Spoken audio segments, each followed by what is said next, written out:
Everyone, so for today's video tayo po ay gagawa ng empanada.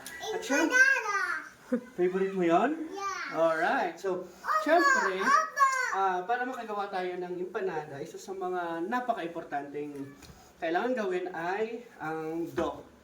So ayan, gumagawa po muna ako ng dough. And actually yung ating fillings, naka-prepare na. So, doon na lang po ang ating kailangan. Alright, so let's go!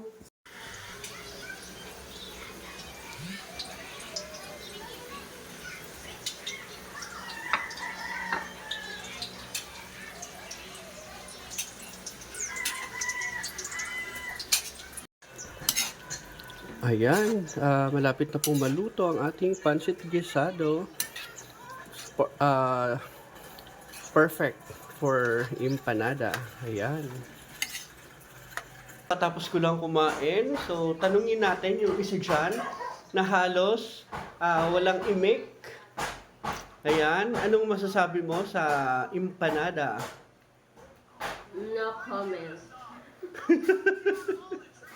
No comment dahil masarap or no comment dahil hindi masarap? Alin ba sa dalawa?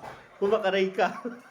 Siyempre, mataraman ko na masarap na baday ka na mo gumibo. 10 out of 10, diba? Pakok naman dyan.